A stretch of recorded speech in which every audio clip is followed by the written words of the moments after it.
नमस्कार. BMS second year स्वस्थवृत्त एवं योगा या विषयातील आज आपण योग या टॉपिकच्या नोट्स पाहणार आहोत.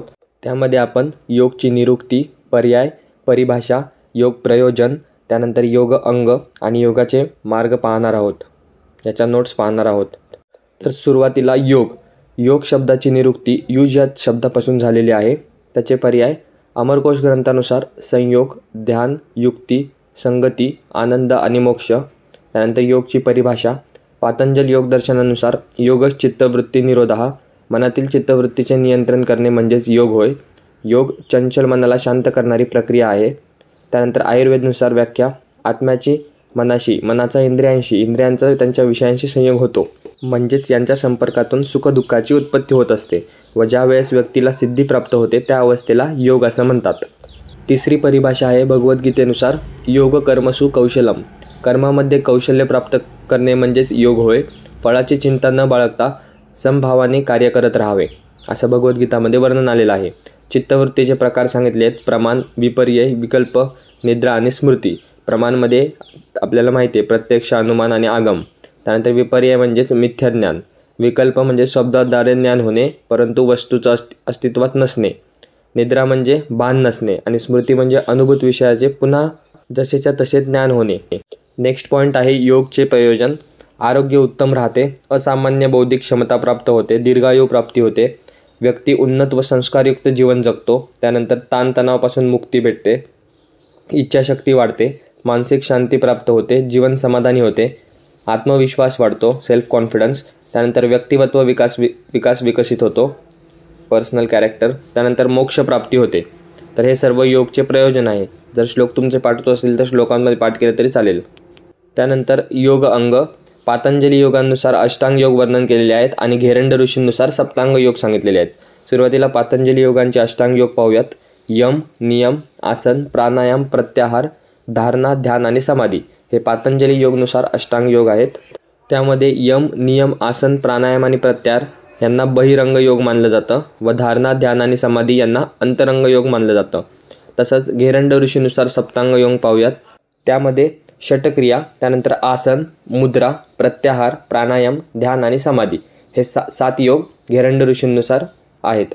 षटक्रिया म्हणजे देहशुद्धी, आसन म्हणजे शरीर दृढतेसाठी, मुद्रा म्हणजे स्थैर्यप्राप्तीसाठी, प्रत्याहार धैर्यप्राप्तीसाठी, प्राणायाम शरीरामध्ये लागवता प्राप्त करण्यासाठी, ध्यान प्रत्यक्षमन प्राप्तीसाठी आणि समाधी निर्लिप्ततेसाठी. तर हे होते पातंजली योग व घेरंड ऋषींनुसार योगाचे अंग. नेक्स्ट पॉईंट आहे योगमार्ग. तर योगाचे मार्ग खालीलप्रमाणे आहेत. राजयोग, हठयोग, भक्तियोग, कर्मयोग, ज्ञानयोग, मंत्रयोग, लययोग, नादयोग आणि जपयोग. परंतु कर्मयोगाचे प्रकार हठ, राज, लय, मंत्र, जप योग हे आहेत. तर आपण एक एक पाहूयात. सुरुवातीला राजयोग. रजोगुण व्यक्तीसाठी उपयुक्त आहे. चित्तसाधना प्रधान योग आहे. सत्वगुण प्राधान्य असतं. ज्ञानयोगाच्या पूर्वीची अवस्था आहे, श्रेष्ठतम आहे. हठयोगाच्या प्राप्तीवर अवलंबून असते आणि ध्यान, धारणा, समाधी इत्यादीचा याच्यामध्ये समावेश होतो. नेक्स्ट आहे हठयोग. तमोगुणी व्यक्तीसाठी उपयुक्त आहे. शरीर साधना प्रधान योग आहे. त्यानंतर तमोगुणरहित व्यक्तीसाठी आहे. त्यानंतर राजयोगाची पूर्वतयारी श्रेष्ठ आहे. त्यानंतर राजयोगावर निर्भर असतो आणि यामध्ये यम, नियम, आसन, प्राणायाम, प्रत्याहार यांचा समावेश होतो. त्यानंतर आहे नादयोग. भक्तिपूर्वक शाब्दिक आराधनेद्वारे ईश्वराचे चिंतन करणे म्हणजेच नादयोग होय. त्यामध्ये संगीताद्वारे केलं जातं. त्यानंतर त्यामध्ये भजन, कीर्तन या माध्यमातून साधला जातो. नेक्स्ट योगमार्ग आहेत ज्ञानयोग. व्यक्ती विवेक, वैराग्य व षडसंपत्तीयुक्त असतो. आत्मसाक्षात्कार, त्यानंतर सत्वगुण प्रवृत्ती, रजतमापासून निवृत्ती, सदवृत्त आचरण आणि गुरुकृपा. भक्तियोग. ईश्वर महात्म्याचे श्रवण, कीर्तन, वंदन, स्मरण, पादसेवा म्हणजेच भक्तियोग होय.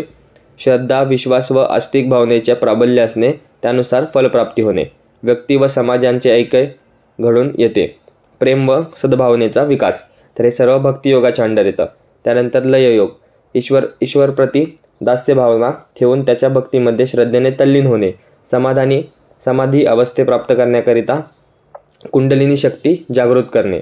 नेक्स्ट आहे कर्मयोग. कर्मफलाची इच्छा न करता अहंकार रहित प्रत्येक कर्म समभावनेने केल्यास त्यास कर्मयोग असे म्हणतात. म्हणजे प्रत्येक कर्म हे समभावनेने करायचं, कोणताही अहंकार ठेवायचा नाही, त्याला कर्मयोग म्हणतात. मलनाश, चित्तवृत्ती, आलस दूर होतो. हे सर्व कर्मयोगाच्या अंडर येतं. नेक्स्ट आहे मंत्रयोग. मंत्र जपाद्वारे मनाची चंचलता दूर करणे म्हणजेच मंत्रयोग होय. त्यामध्ये मंत्र जपले जातात. विशिष्ट मंत्र जप व स्पष्ट उच्चारण करणे. 3 प्रकारचा अभ्यास होतो, वैखारी, त्यानंतर पिपासू आणि मानसिक. तर या होत्या स्वस्थ वृत्त एवं योगामधील योग या चॅप्टर संबंधित नोट्स. व्हिडिओ आवडला असल्यास चॅनलला सबस्क्राईब करा, व्हिडिओला लाईक करा. भेटूया एका नवीन व्हिडिओमध्ये नवीन टॉपिकसोबत. धन्यवाद. So guys, subscribe Ayurveda Essence for more such videos. You will get all handwritten notes here.